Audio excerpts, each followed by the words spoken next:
Hello gamers! The topic of this video essay focuses on the psychological effects games can create, i.e. stress relief or brain training. First, Liz is going to come on and talk about the pros, and then I'll be the stick in the mud that talks about the cons. So, without further ado, take it away, Liz. Video games can bring a number of positives to our lives. Some of these include mood boosts and social outletting.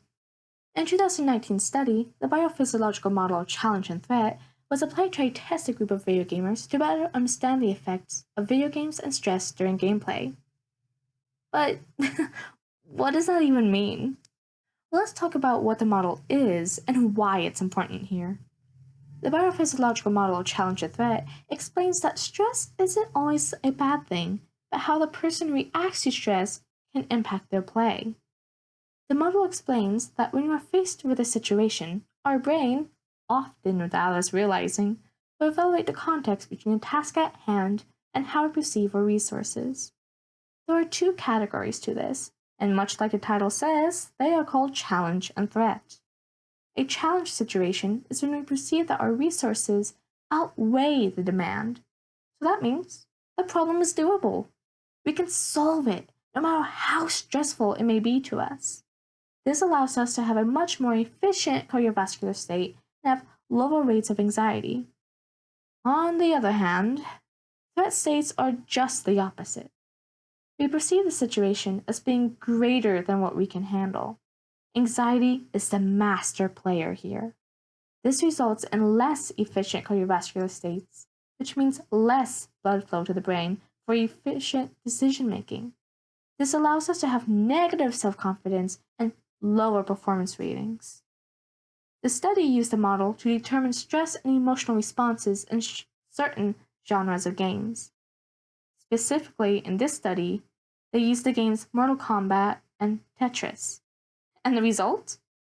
They found that video games do not induce stress responses like other mental stressors, and that video games may have a much more complex relationship with our stress levels and emotions than what was first initially thought. Sounds crazy, right? I mean, playing Mortal Kombat, you're bound to get stressed. But those who have played Mortal Kombat report to have higher positive emotional effects than they did before they played. Now, if that doesn't say anything, and you're still worried that video games are a negative and unhealthy stressor, then maybe try playing a game with friends. People tend to find fitting communities based on the games they play, whether they're action games, fighting games, horror games, or simple sandbox games like Minecraft. According to the same 2019 study, people with online social communities experience much more healthy gameplay than people without these social connections. The social communities provide the players with positive emotional effects, something to talk about, in a space that helps reduce anxiety and boosts confidence.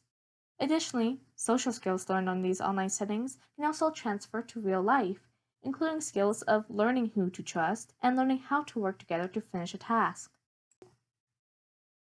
But what if you're a student? People tend to say that school is not for play.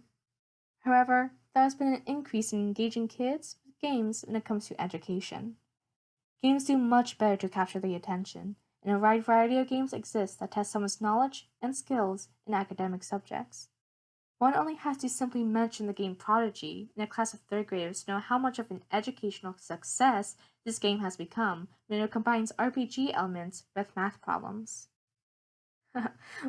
What? Am I saying that kids are enjoying math? That's crazy. But with flashy graphics to help keep a young child's attention, these kids are developing a lot of critical thinking and problem-solving skills.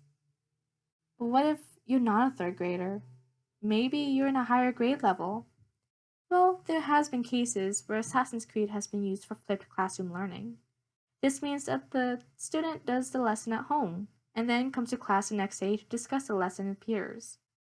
There's been a number of studies praising Assassin's Creed for its historically accurate events and settings, and has been used as an educational tool on more than one occasion.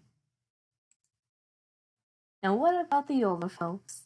We all seem to have somebody in our lives that might lecture us for our interest in video games, but in fact, it wouldn't hurt for them to pick up a controller too. Studies find that because of the mental stimulation video games provide, they can be used to stave off symptoms of dementia and Alzheimer's. A 2016 study also claims that video games can be used to improve multitasking, all forms of essential coordination, mental cognition, motor skills, spatial skills, and walking abilities. Stress reducers, social fun, improvements for dementia and education? I don't know. Video games are starting to sound pretty beneficial to me. But let's press X to doubt and see what Nicholas says. Thanks, Liz. The hill that I'll be dying on today is the one that bears this very simple statement. The theory that playing video games will relieve stress is not airtight. The main issue, as stated in the Frontiers in Psychology research paper, is that there are two main limitations for testing how video games correlate to stress.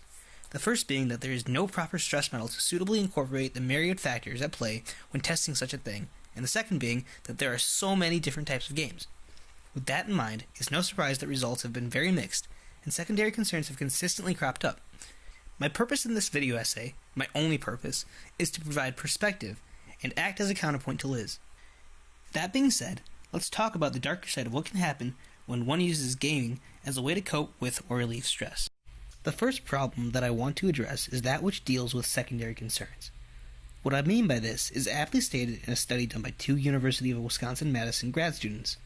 Basically, playing video games, particularly violent ones, may improve mood but can lead to more violent tendencies. The basis for this argument is grounded in the theory that a person can subconsciously absorb and imitate actions that they are actively observing. If that person plays a violent video game, even if they aren't doing anything violent themselves, the atmosphere of violence can be keyed into and later expressed in actions such as idiosyncratic tics. Another argument for secondary concerns relies heavily on their prospect of addiction. A study done at Iowa State University in 2018 makes claims that much like quitting smoking, solving stress with video games, and then not continuing to play said video games may lead to higher future stress levels, akin to withdrawal symptoms. Now, it must be clearly stated that these two results are only especially true for violent video games. Puzzle-solving games, platformers, RPGs, and many other types of games have all proven at one point or another to relieve stress without producing violent tendencies. Additionally, the addiction aspect varies, but the way I look at it, the point of a good video game, of any genre, is to be so appealing it borders on addiction. That's why you go back, to play it again and again. The other issue that I want to deal with is the obscene variety of game types, and moreover, what defines a game. As I stated earlier, one of the core limitations for testing game-to-stress correlation is the variety of game types. To make things even harder, researchers had to consider the type of person playing each game, as well as the mood in which that person was in. This leads to an exponentially difficult undertaking, and in order to even begin, things had to be simplified. People were put into groups that heavily underplayed the complexity of the human ethos, such as outgoing, reserved, lethargic, temperamental, etc. This type of simplification is understandable, but that doesn't detract from the fact that when researchers do this, they also muddy the waters of their results. Games are unique, and people are even more so, and so the idea that there can exist a generic study-proven statement as simple as, video games relieve stress, borders on insanity. So, to conclude, video games, and just games in general, can be used to relieve stress and improve mental acuity, but the breadth and complexity of games and gamers alike creates an exceedingly robust gauntlet of test factors that, coupled with possible side effects such as addiction and withdrawal symptoms, have led me to the conclusion that one cannot in good faith rely solely on playing video games to mitigate stress or strengthen the brain. Like most things in life, moderation and diversification are key to a truly reliable solution. Play games, but also go on walks, talk with friends, eat good foods, and read things that make you look inwards and question your own morals and biases. The rationale for why it's so hard to study something like this is the same rationale for solving most problems. That's why they call it the spice of life.